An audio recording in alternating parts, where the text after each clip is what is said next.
Tigger's moving day. One morning, Rabbit was having breakfast at Tigger's house. After they'd eaten, Tigger stood up and stretched. "It's time for my morning bounce," he cried. "Sproing, sproing, sproing." "Look out!" Rabbit cried. Thump. Tigger bumped into one of his cupboards and everything flew out of it. "Whoops! That happens every time." "Tigger, you don't have enough bouncing room in this little house of yours," Rabbit said. Plunk! A toy truck toppled off a nearby shelf and landed on Tigger's head. "Ouch!" he cried. "It's true, but what can I do?" "We've got to find you a bigger house," Rabbit declared. "That's all there is to it." "But," Tigger began. "No buts," Rabbit said. "I'm going to organize our friends right away. Don't worry, we're going to find you the perfect new home." Rabbit quickly gathered everyone. They'd spent the day looking for the right house for their friend.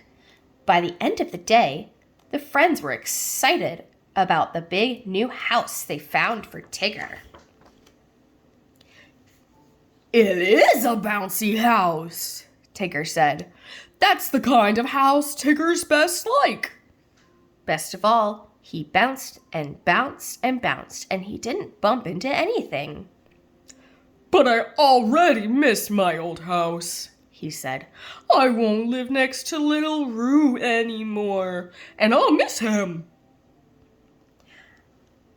"I know you'll miss being neighbors with Kanga and Roo, but now you'll live much closer to me.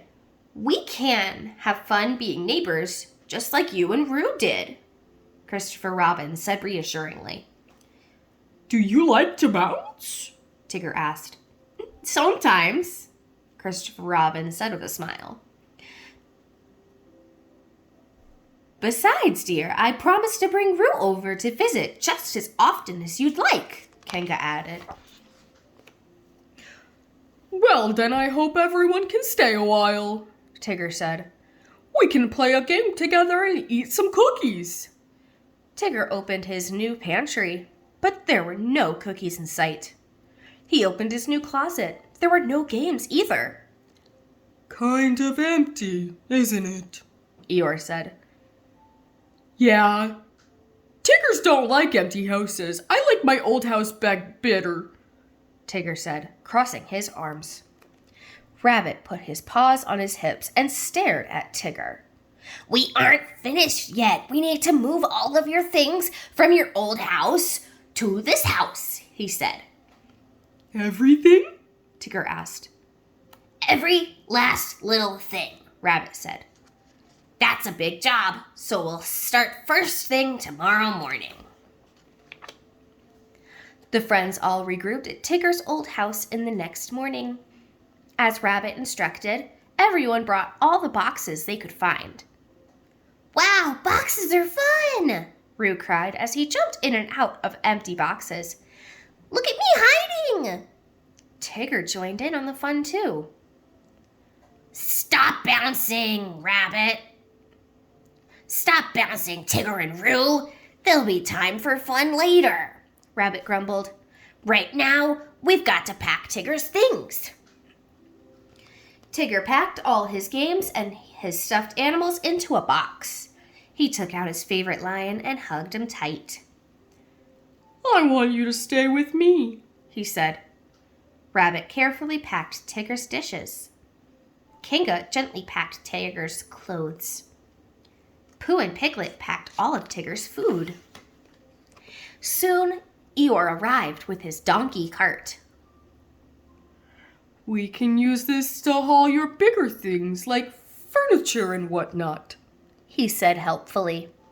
Christopher Robin and Owl hoisted Tigger's bed, table, and chairs onto the cart.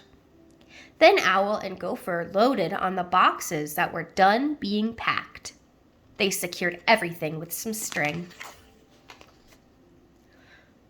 "Time to move it out," Rabbit cried. Eeyore pulled the big cart as everyone else pushed. Soon they reached Tigger's new home. "Now my new home will be perfect," Tigger exclaimed as they unloaded the cart. His friends helped him carry everything inside.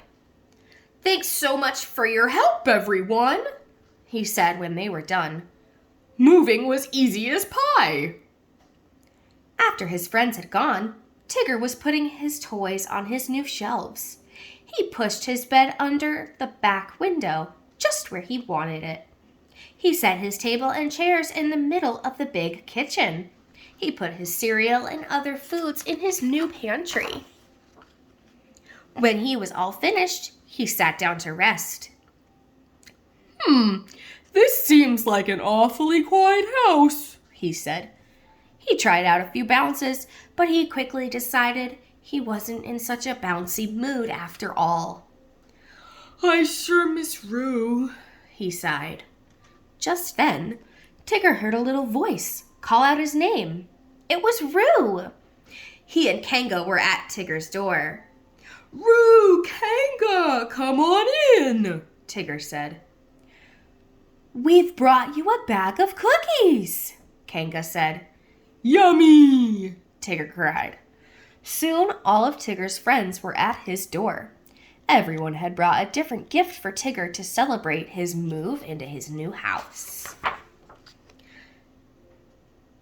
"Now that Tigger is all settled in, I believe it's time for a little fun," Rabbit declared. "Hooray!" Tigger claimed as he and his friends skipped, hopped, and happily bounced from room to room. "This is the kind of fun that Tigger loves best,"